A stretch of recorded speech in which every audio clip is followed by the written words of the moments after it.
Shalom, pemirsa yang diberkati Tuhan. Bertemu kembali dalam seri pelajaran Sekolah Sabat. Sebelum kita memulai pelajaran Sekolah Sabat kita, mari kita berdoa. Ya Allah Bapa kami di surga, Bapa yang kekal dan maha pengasih, sekarang kami akan memulai pelajaran Sekolah Sabat kami. Kiranya Engkau memimpin kami supaya kami dapat mempelajari Sekolah Sabat ini dengan baik ya Bapa. Inilah doa kami ya Bapa dalam Putramu Yesus Kristus Juru Selamat. Kami berdoa, amin.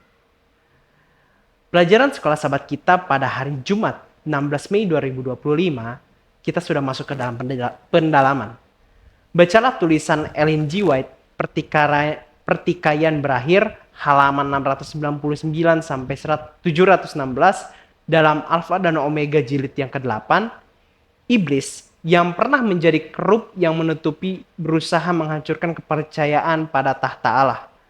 Tuhan telah mengizinkan malaikat yang jatuh untuk melanjutkan pemberontakan mereka untuk menunjukkan kepada alam semesta kedalaman kejahatan yang datang dari peninggian diri.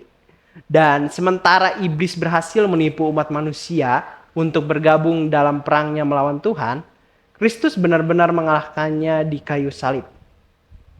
Mengamankan tempat bagi manusia di mana malaikat yang jatuh pernah berdiri, orang-orang berdosa di dalam Kristus secara terbuka menentang tuntutan Lucifer.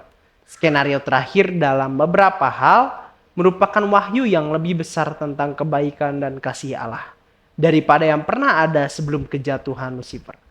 Meskipun Tuhan tidak pernah menetapkan bahwa kejahatan itu harus ada dan itu adalah tragedi dengan konsekuensi abadi ketika semuanya dilakukan, kebaikan dan kasih Allah akan dinyatakan dengan cara yang belum pernah terjadi sebelumnya. Kristus memandang orang-orang yang ditebus diperbarui di dalam petanya sendiri. Setiap hati memiliki kesan ilahi yang sempurna. Setiap wajah memanturkan keserupaan dengan raja mereka. Ia memenang di dalam mereka akibat dari penderitaan jiwanya. Kemudian dengan suara yang terdengar sampai kepada orang-orang benar dan orang-orang fasik, ia menyatakan, "Lihatlah tebusan yang diadakan oleh darahku. Saya menderita dan mati demi orang ini, agar mereka boleh tinggal di hadapanku selama-lamanya." Dan nyanyian pujian diperdengarkan oleh yang berjubah putih di sekeliling tahta itu. Anak domba yang disembelih itu layak untuk menerima kuasa dan kekayaan dan hikmat dan kekuatan dan hormat dan kemuliaan dan pujian. Ellen G. White, Alfa dan Omega jilid 8 halaman 709. Pertanyaan-pertanyaan untuk diskusi. Yang pertama, bayangkan berdiri di hadapan Tuhan dengan setiap kekurangan, setiap cacat karakter, setiap tindakan yang salah, setiap pinggiran yang salah, setiap motif yang salah terungkap sepenuhnya di hadapannya. Apakah yang adil dan pantas Anda dapatkan? Lalu apakah satu-satunya harapan Anda? Mengapa kita harus memiliki kebenaran Allah karena iman dan Yesus Kristus? Singkatnya, mengapa kita membutuhkan Injil?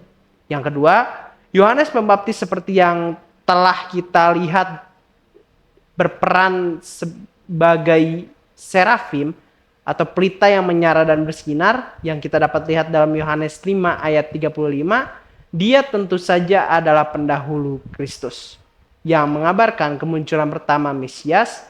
Bagaimanakah orang-orang zaman akhir Allah memegang peran nubuatan yang serupa? Tuhan memberkati.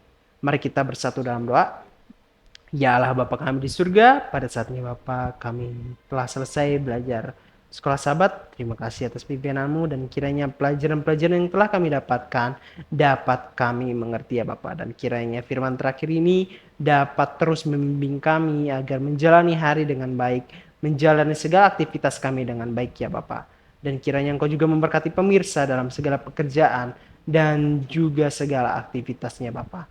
Inilah doa kami ya Bapak, kehendak-Mu yang jadi ya Bapak dalam Putra-Mu, Yesus Kristus Juru Selamat. Kami berdoa, amin.